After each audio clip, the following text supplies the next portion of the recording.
Fasan, good afternoon. I come from the Yuchi and Anishinaabe nations. My home is in Oklahoma.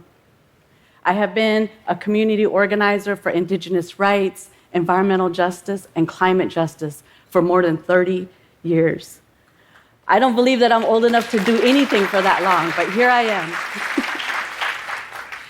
I'm an indigenous woman who lives in the heart of oil and gas country.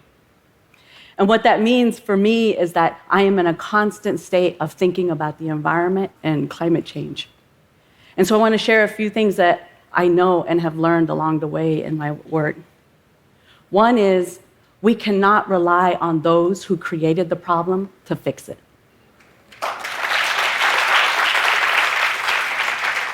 Two, we need to move with an urgency that is not happening now.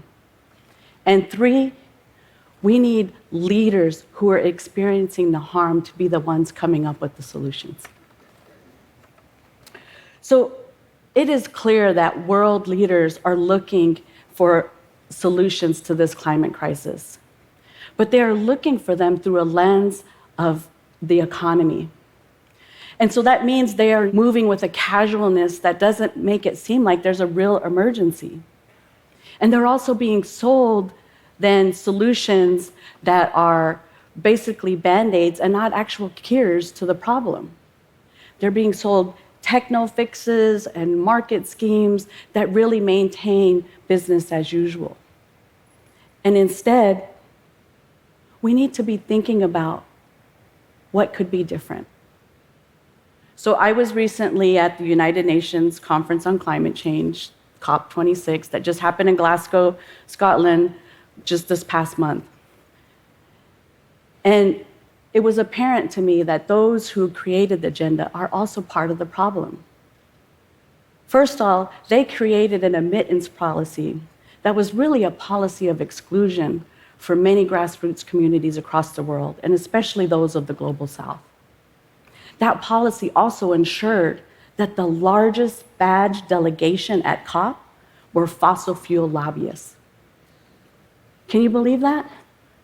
Actually, I can, because this has been sort of the norm at COP since its beginning, which is why we need a shift in who are the leaders that they're listening to, and a shift in leadership are coming up with the solutions. We need the knowledge and expertise of those at the front line. And by front line, I mean those communities and peoples who are experiencing climate change today, and some who have been experiencing the harmful effects of climate change for decades now. Those are the frontline leaders that we need to be looking to for their expertise. So I want you to imagine with me, if at that negotiating table at COP, if those who were dealing with the actual harms today were in that room and negotiating the solutions. What if the people who have been living sustainable lifestyles and in relationship with the land had been some of those folks in the room making those decisions? What would it have been like if grassroots leaders had been given significant participation in those negotiations? What would be different? Well, first off, this global climate conference would not have led with net zero as the solution to this climate crisis we're in. Net zero, not actually eliminating greenhouse gas emissions, but net zero being a sort of greenwashing of business as usual. It basically means that you can wash your hands of pollution in one community if you can afford to participate in a few offset programs. So for example, you can invest in the continued existence of a forest in South America of indigenous peoples and their lands that should capture carbon. But it means then you are, in theory, obligated from the harm that you've caused a pollution at a facility in another low-income community, and very likely community of color in another part of the world. That's just wrong. And it just doesn't work. I mean, I know people, real people, I know their names and their families on both ends of the spectrum of the net zero spectrum. I know people who live at the fence line of harmful oil refineries who are polluting their communities. And I know the indigenous people who are farming the forests in Brazil. And neither of those communities are benefiting from these programs in ways that are building empowerment for their communities and building sustainability for their communities. And they're often pressured into these programs with little or no choice. So I want to try to explain the net zero a little bit differently in a way that might be a little more tangible. If you think about it as kind of like the net part of your paycheck, you get a job, you negotiate a pay, and you feel really excited about that. But on that first day, when you get that first payday, you feel the crunch of it's a lot less than you thought it was going to be.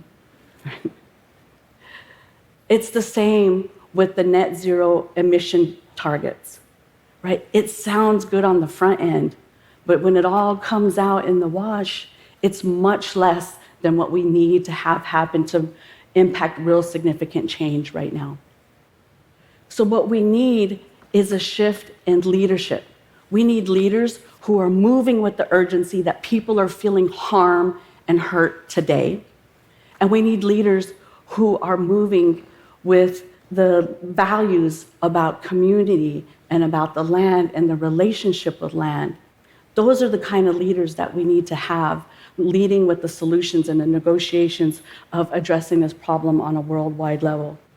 So that kind of leadership, if we just shifted those two things about urgency and values, that would help all of us worldwide.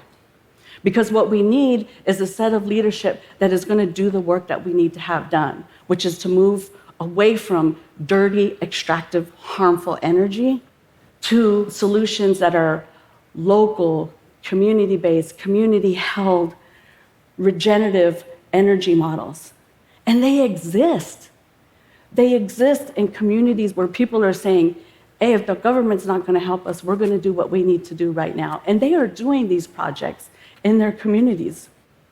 So instead of investing in a carbon capture project that aims to put carbon pollution into the ground, a technology that's not been proven to really work and still puts communities at harm because it relies on the continued existence and construction of harmful pipelines that are dangerous, prone to leaks, and even explosions sometimes. And so, but these community projects are happening and they're having success. And I want to share a few with you. So in Richmond, California, between two cities and next to a major Chevron oil refinery that is spewing out greenhouse gases and other toxic chemicals into the neighborhood, community leaders worked with community organizations like Asian Pacific Environmental Network, Rich City Rides, Urban Tilth, and Communities for a Better Environment. And they took on Chevron to hold them accountable and won resources to build a solar farm in their community. They also built a bike co-op to encourage young people and others to bike in the city, and built community gardens to grow healthy organic food for themselves and schools. In rural Kentucky, a rural community who has long relied on coal to fuel their community, they've been organizing what Kentuckians for the Commonwealth and also created a solar project that is helping low-income families reduce their utility costs and created thousands of jobs. In the Four Corners area of Arizona, Native Renewables, a woman-led Navajo Hopi organization, is providing electricity from solar to off-grid homes, right? A community that has long been harmed by the devastating effects of fossil fuel extraction is now able to rely on an energy source that is clean and indigenous-led. After Hurricane Maria devastated the islands of Puerto Rico, Organización Boricua worked with local farmers to provide direct and immediate support to those communities by providing water, shelter, health, food through weekly agroecological brigades and solidarity brigades, and they rebuilt homes and rebuilt farming infrastructure to make sure that they maintained food sovereignty. In Brooklyn, New York, in a highly industrial neighborhood of Sunset Park, the community organization Uprose helped lead an effort to create a solar farm, a first community solar co-op in the state of New York. It is an 80,000 square foot rooftop solar garden that, again, is providing affordable energy to the neighborhood and to small businesses as well. The fight against the Line 3 pipeline in Minnesota and other states has highlighted the amount of water that those types of projects have used. And it's caused a threat to the natural wild rice that grows in the lakes there. And so community people have worked to hold state and federal agencies accountable for water standards in order to protect their cultural preservation and the wild rice.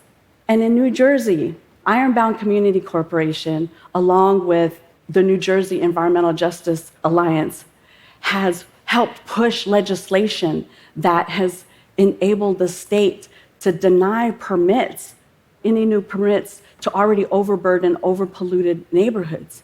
And it's set a standard for other states to use, which has become a historic environmental justice legislation for the country. These are the kind of solutions that we need to see happen. These are the kind of leadership that we need to see happen. And we need these solutions happening by the thousands nationwide and even globally, because these solutions are not only attacking the emissions at their source, but they're doing it by providing jobs and wages and policies that are addressing racism and colonialism and economic inequity. This is the kind of leadership we need. We need this dramatic shift to help us all, this dramatic shift in leadership. Just these two things, the urgency in which we move and the values in which we move with. My grandmothers taught me that we need to have care, responsibility, and action when it comes to our community. And those are the kind of leaders that we need leading this fight. And if we are going to be serious about addressing this climate crisis, here are the steps that I need people to do. I need you to bring frontline leaders into those negotiating spaces. Bring them in. Ask them what's happening and the harms that are happening. Ask them what needs to be done. And listen. Hear them. And then invest and implement in exactly what they said in the exact ways they said to do it. Because those changes are the changes that are going to stop the problems that we're having and stop the acceleration of the climate crisis. It's going to help slow down the violence of the storms and the sicknesses that people are dealing with conditions like asthma and others. And it's going to stop the continued drought and wildfires. Those are the solutions that we need to have happen. And I need you all to help carry not only the ask to shift that for our communities, but also those values. So I ask you, I invite you to join me in this, and I challenge you to go out and challenge our elected leaders and others. And if they're not doing the right job, then we tell them who the leaders are that need to be there. We need frontline leaders to be in the spaces. Thank you.